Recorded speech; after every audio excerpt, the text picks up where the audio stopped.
আজকের বাজারে আলু কত টাকা যাচ্ছে আমরা একটু জানবো। ভাই আলু নিয়ে আসছেন? কার আপনার আলু কত বলতেছে? আলু হয় না ভাইয়া। হ্যাঁ, মাথায় হাত। মাথায় হাত কেন, কি হয়েছে? আলুর রেট কম। কোথা থেকে নিয়ে আসছেন এটা? রংপুর, হ্যাঁ, কিশোরগঞ্জ। কিশোরগঞ্জ। আজকে কত বলতেছে? কত? 12 টাকা 13 টাকা বলে। আর নতুন আলু 12-13 টাকা, মানে এবারও মনে হয় আলুতে লস না?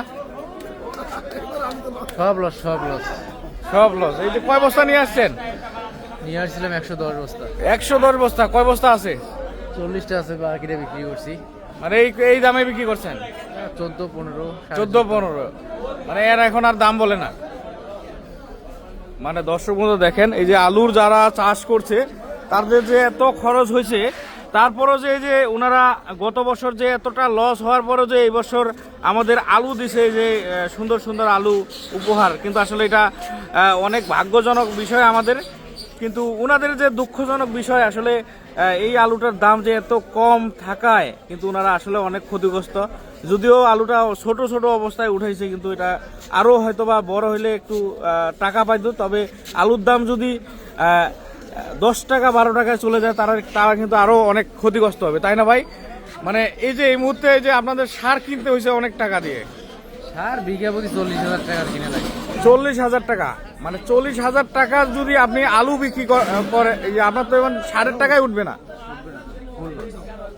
মানে এতটা লস তারপরও করতেছেন। করি, এখন জমি তো আর ফালা রাখা যাবে না, বুঝলেন? তো বিঘায় কত মন হয় ভাই? বিঘায় হয় হচ্ছে আপনার 3-3.5 টন হয়। 3 টন 3.5 টন এরকম। 3 টন 3.5 টন। দেখা গেছে যে খরচ আর আপনাদের খাটনি ফাও। হ্যাঁ, হ্যাঁ, এটা অবশ্যই, কেন হচ্ছে টাকা পয়সা, আবার খরচ এবং সময় সবগুলোই ভাব হচ্ছে। এই আলু এভাবে বিক্রি করে কেউ, আমার জীবনে ফার্স্ট টাইম আমি হচ্ছে যে এরকম করে আলু বিক্রি করি। মানে আলু নিয়ে আসার পর কোনো ব্যাপারই নেই, ব্যাপারই হাজার হাজার ব্যাপারই, কিন্তু হচ্ছে যে হ্যাঁ আপনার একটা করে নেয় বস্তা। এরকম করে আলু বিক্রি না করার থেকে না করাই ভালো আছে। আলু যদি আমি ফালাই দিয়ে আসতাম, এটাই আমি শান্তি পেলে বলে, বুঝতে পারছেন? যাই হোক ভাইয়া, এখন হচ্ছে যে কৃষক, আর কি বলবো।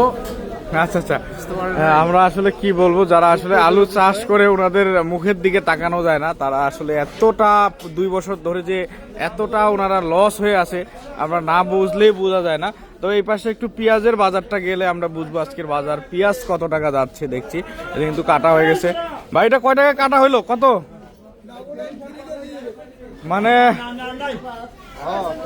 দেখছেন? হ্যাঁ, আমরা কিন্তু পেঁয়াজের বাজারটা আছে আজকে। পেঁয়াজের বাজারটা দেখেন, আজকে পেঁয়াজের বাজার বললে কিন্তু আসলে এটা কত বিক্রি হইতেছে? এটা পেঁয়াজ 70 টাকা। মানে 70 টাকা, মানে এটাও 70 টাকা না? এটা একটু শুকনা না? আলুর বাজারে তো আসলে এত আলুর দাম কম, ওনাদের দিকে তো তাকাই যায় না। আপনারা পেঁয়াজ আবাদ করছেন, যাই হোক মোটামুটি যেটা আছে এটা আলহামদুলিল্লাহ। এই দিকে যাই দেখি শহীদুল ভাই। শহীদুল ভাই কি অবস্থা ভাই? আছে আলহামদুলিল্লাহ, ভালো আছেন ভাই? আলুর আপনাদের ওখানে দিকে আলু আছে, আলুর কিন্তু চরম ধস। আলুর বাজার খারাপ, একবারে খারাপ ওনাদের দিকে। আলু শেষ, আলু যারা লাগাইছে এবছরে শেষ। মানে এ বছর না, 2 বছর থেকে শেষ হচ্ছে। গত বছর তো ভালো দাম পাইছে, মানে নতুনের দামটা ভালো ছিল। এবছরে আলু আলাদা শেষ। এই যে পেঁয়াজ, এটা কত বিক্রি হচ্ছে ভাই? পেঁয়াজের বাজার 70 বাড়ছে, 70 টাকা 72 টাকা। আজকে কি পেঁয়াজের দাম বাড়ছে? গতকালকে আজকে একরকমই 70-72 হলে আপনার পাবনা, ফরিদপুর, আর যেটা কালোখালী, রাজবাড়ী, ওটা বিক্রি হচ্ছে 75, 76, 77। 75, 76, 77 না? ধন্যবাদ।